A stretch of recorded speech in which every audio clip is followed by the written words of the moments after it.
अज्ञानतिमिरन्धस्य ज्ञानाञ्जनशलाकया चक्षुरुन्मीलितं येन तस्मै श्रीगुरुवे नमः। गुरुर्ब्रह्मा गुरुर्विष्णु गुरुर्देवो महेश्वरं गुरुर्साक्षात् परब्रह्म तस्मै श्रीगुरुवे नमः। ध्यानमूलं गुरुमूर्ते पूजामूलं गुरुपदं मंत्रमूलं गुरुवाक्यमोक्षमूलं गुरुकृपा अखण्डमण्डलाकारं व्याप्ति येन चराचरं तत्पदं दर्शितं येन तस्मै श्रीगुरुवे नमः। न गुरोणिकं तत्त्वं न गुरोर्दिक्पर गुरोर्पत्रं नास्ति तत्त्वस्य पूज्यते गुरुवे नमः। अज्ञानमूलहरणं जन्मकर्म निवारणं ज्ञानवैराग्यसिद्ध्यार्थ गुरुर्पादोदकं पिबेत्। अखण्डानन्दबोधाय शिष्यसन्तापहारिणे सच्चिदानन्दरूपाय रामाय गुरुवे नमः। ब्रह्मानन्दं परमसुखदं केवलं ज्ञानमूर्ते द्वन्द्वातीतं गगनसदृशतमसि आदिलक्ष्यम् एकं नित्यं विमलमचलं सर्वदि साक्षीभूतं भावातीतं त्रिगुणरहितं सद्गुरुं नमामि। राम राम राम राम राम राम।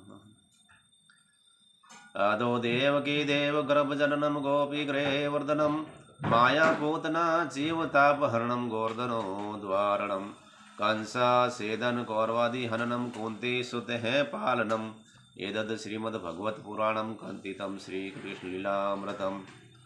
गीता गंगा गायत्री सीता सत्या सरस्वती ब्रह्मविद्या ब्रह्मली तिरसंध्या मुक्तिज्ञानी अर्धमात्रानंदा चंदा भयहरिणी बहुवे नाशिनी वेदत्री अंतः परा तत्वर्थ ज्ञान मंजरी। त्वमेव माता च पिता त्वमेव बन्धु च सखा त्वमेव विद्याधनिवं त्वमेव सर्व मम देव देव। राम राम राम राम राम राम राम राम राम राम राम राम राम राम। श्री राम। श्रीमद्भगवत गीता। ओम श्री परमात्मने नमः। षष्ठो अध्याय। अर्जुन उवाच। षष्ठो अध्याय। श्री भगवान उवाच। श्री भगवान बोले, जो पुरुष कर्म फल का आश्रय न लेकर करने योग्य कर्म करता है वह सन्यासी तथा योगी हैं, और केवल अग्नि का त्याग करने वाला सन्यासी नहीं है तथा केवल क्रियाओं का त्याग करने वाला योगी नहीं है। हे अर्जुन, जिसको सन्यास ऐसा कहते हैं उसी को तू योग जान, क्योंकि संकल्पों का त्याग न करने वाला कोई भी पुरुष योगी नहीं होता। योग में आरूढ़ होने की इच्छा वाले मननशील पुरुषों के लिए योग की प्राप्ति में निष्काम भाव से कर्म करना ही हेतु कहा गया है, और योगारूढ़ हो जाने पर उस योगारूढ़ पुरुष का जो सर्व संकल्पों का अभाव है वही कल्याण में हेतु कहा जाता है। जिस काल में न तो इंद्रियों के भोगों में और न कर्मों में ही आसक्त होता है, उस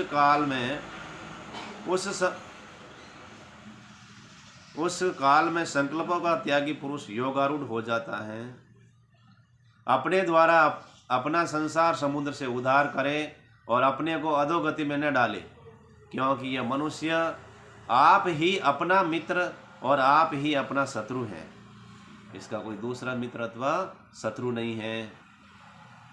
जिस जीव आत्मा द्वारा मन और इंद्रियों सहित शरीर जीता हुआ है, उस जीवात्मा का तो वह आप ही मित्र हैं, और जिसके द्वारा मन तथा इंद्रियों सहित शरीर नहीं जीता गया है उसके लिए वह आप ही शत्रु के सदृश बरतता है। सर्दी गर्मी सुख दुख आदि में तथा मान और अपमान में जिसके अंतःकरण की वृत्तियां भली भांति शांत हैं, ऐसे स्वाधीन आत्मा वाले पुरुषों के ज्ञान में सच्चिदानंद घन परमात्मा स्वयं प्रकार से स्थित हैं। अर्थात उसके ज्ञान में परमात्मा के सिवाय अन्य कुछ है ही नहीं। जिसका अंतःकरण ज्ञान विज्ञान से तृप्त है, जिसकी स्थिति विकार रहित है, जिसकी इंद्रिया भली भांति जीती हुई है और जिसके लिए मिट्टी पत्र और स्वर्ण समान है, वह योगी युक्त अर्थात भगवत प्राप्त है, ऐसे कहा जाता है।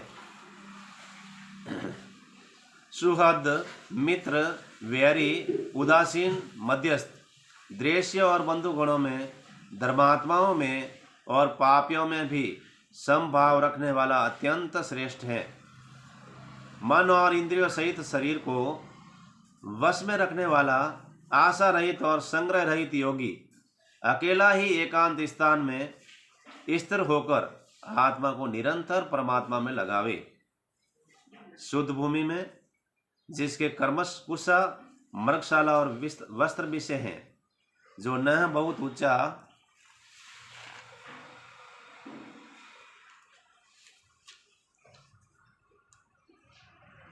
और न बहुत नीचा, ऐसे अपने आसन को स्थिर स्थापन करके उस आसन पर बैठकर चित्त और इंद्रियों की क्रियाओं को वश में रखते हुए मन को एकाग्र करके अंतःकरण की शुद्धि के लिए योग अभ्यास करे।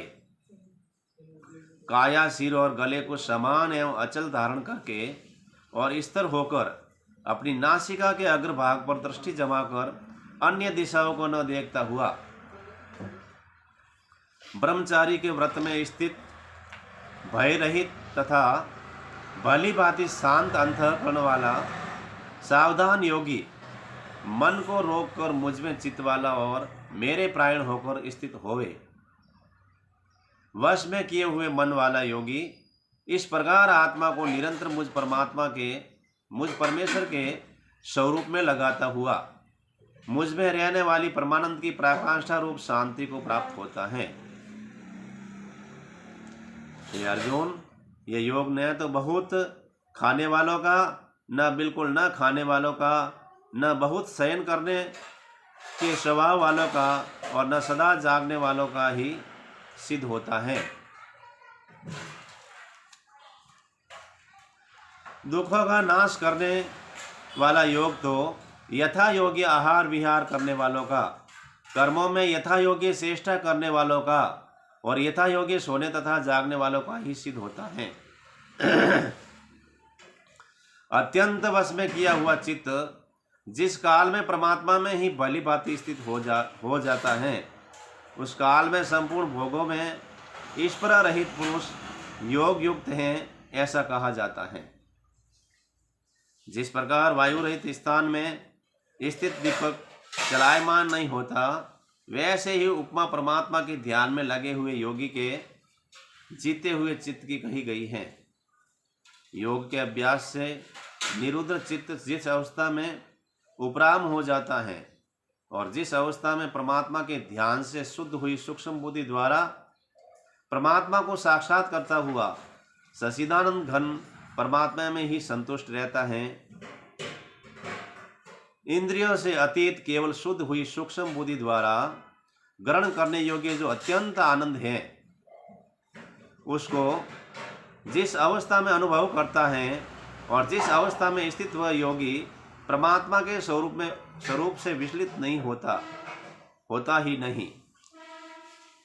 राम राम राम राम राम राम।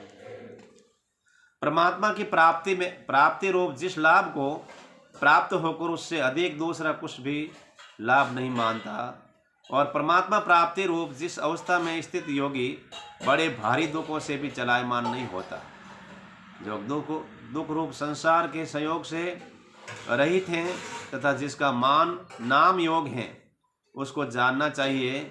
वह योग न तो उकताए हुए अर्थात धैर्य और उत्साहयुक्त चित्त से निश्चयपूर्वक करना कर्तव्य है। संकल्पों से उत्पन्न होने वाली संपूर्ण कामनाओं को निःशेष रूप से त्याग कर और मन के द्वारा इंद्रियों के समुदाय को सभी ओर से भली भांति रोक कर कर्म से अभ्यास करता हुआ उपरति को प्राप्त हो तथा धैर्य युक्त बुद्धि के द्वारा मन को परमात्मा में स्थित करके परमात्मा के सिवाय और कुछ भी चिंतन न करे। ये स्थिर न रहने वाला और चंचल मन जिस जिस शब्द आदि विषय के निमित्त से संसार में विचरता है, उस विषय से रोक कर यानी हटाकर इसे बार बार परमात्मा में ही निरुद्ध करे। क्योंकि जिसका मन भली प्रकार शांत है, जो पाप से रहित है और जिसका रजोगुण शांत हो गया है, ऐसे इस सच्चिदानंद घन ब्रह्म के साथ एक ही भाव हुए योगी को उत्तम आनंद की प्राप्ति होती है। वह पाप रहित योगी इस प्रकार निरंतर आत्मा को परमात्मा में लगाता हुआ सुखपूर्वक परब्रह्म परमात्मा की प्राप्ति रूप अनंत आनंद का अनुभव करता है। सर्वव्यापी अनंत चेतन एक ही भाव से स्थित रूप योग से युक्त आत्मा वाला तथा सब में समभाव से देखने वाला योगी आत्मा को संपूर्ण भूतों में स्थित और संपूर्ण भूतों को आत्मा में कल्पित देखता है। जो पुरुष संपूर्ण भूतों में सबके आत्मरूप मुझ वासुदेव को ही व्यापक देखता है और संपूर्ण भूतों को मुझ वासुदेव के अंतर्गत देखता है, उसके लिए मैं अदृश्य नहीं होता और वह मेरे लिए अदृश्य नहीं होता। जो पुरुष एक ही भाव में स्थित होकर संपूर्ण भूतों में आत्मरूप से स्थित मुझ सच्चिदानंद घन वासुदेव को भजता है, वह योगी सब प्रकार से बरतता हुआ भी मुझ में ही बरतता है। राम राम राम राम राम। हे अर्जुन, जो योगी अपनी भांति संपूर्ण भूतों में सम देखता है और सुख अथवा दुख को भी सब में सम देखता है, वह योगी परम श्रेष्ठ माना गया है। अर्जुन बोले, हे मधुसूदन, जो यह योग आपने समभाव से कहा है, मन के चंचल होने से मैं इसकी नित्य स्थिति को नहीं देखता। क्योंकि हे श्री कृष्ण, यह मन बड़ा चंचल प्रबंधन स्वभाव वाला बड़ा दृढ़ और बलवान है, इसलिए उसका वश में करना मैं वायु को रोकने की भांति अत्यंत दुष्कर मानता हूँ। श्री भगवान बोले, हे महाबाहो, निसंदेह मन चंचल और कठिनता से वश में होने वाला है, परंतु हे कुंती पुत्र अर्जुन, यह अभ्यास और वैराग्य से वश में होता है। राम राम राम राम राम राम राम राम राम राम राम राम राम राम राम राम। जिसका मन वश में किया हुआ नहीं है, ऐसे पुरुषों द्वारा योग दुष्प्राप्य है और वश में किए हुए मन वाले प्रयत्नशील पुरुष द्वारा साधन से उसका प्राप्त होना सहज है। यह मेरा मत है। अर्जुन बोले, हे श्री कृष्ण, जो योग में श्रद्धा रखने वाला है किंतु स्वयं ही नहीं है, इस कारण जिसका मन अंत काल में योग से विचलित हो गया है, ऐसा साधक योग की सिद्धि को अर्थात भगवत प्राप्त को न प्राप्त होकर किस गति को प्राप्त होता है। हे मामाओ, क्या वह भगवत प्राप्ति के मार्ग में मोहित और आश्रय रहित पुरुष छिन्न भिन्न बादल की भांति नष्ट दोनों ओर से भ्रष्ट होकर नष्ट तो नहीं हो जाता। श्री कृष्ण, हे श्री कृष्ण, मेरे इस संशय को संपूर्णता से छेदन करने के लिए आप ही योग्य हैं, क्योंकि आपके सिवाय दूसरा इस संशय का छेदन करने वाला मिलना संभव नहीं है। श्री भगवान वाच। श्री भगवान बोले, हे पार्थ, उस पुरुष का न तो इस लोक में नाश होता है और न परलोक में ही, क्योंकि हे प्यारे, आत्मोद्धार के लिए अर्थात भगवत प्राप्ति के लिए कर्म करने वाला कोई भी मनुष्य दुर्गति को प्राप्त नहीं होता। योग भ्रष्ट पुरुष पुण्यवानों के लोगों को अर्थात स्वर्ग आदि उस लोगों को प्राप्त होकर उनमें बहुत वर्षों तक निवास करके फिर शुद्ध अंतःकरण वाले श्रीमान पुरुषों के घर में जन्म लेता है। अथवा वैराग्यवान पुरुष उन लोगों में न जाकर ज्ञानवान योगियों के ही कुल में जन्म लेता है। परंतु इस प्रकार का जो यह जन्म है सो संसार में निसंदेह अत्यंत दुर्लभ है। वहाँ उस पहले शरीर में संग्रह किए हुए बुद्धि संयोग अर्थात समबुद्धि रूप योग के संस्कारों को अनायास ही प्राप्त हो जाता है। और हे कुरुनंदन, उसके प्रभाव से वह फिर परमात्मा की प्राप्ति रूप सिद्धि के लिए पहले से भी बढ़कर प्रयत्न करता है। वह श्रीमानों के घर में जन्मने वाला योग भ्रष्ट पराधीन हुआ भी उस पहले के अभ्यास से ही निसंदेह भगवान की ओर आकर्षित किया जाता है तथा समबुद्धि रूप योग का जिज्ञासु भी वेद में कहे हुए सकाम कर्मों के फल को उल्लंघन कर जाता है।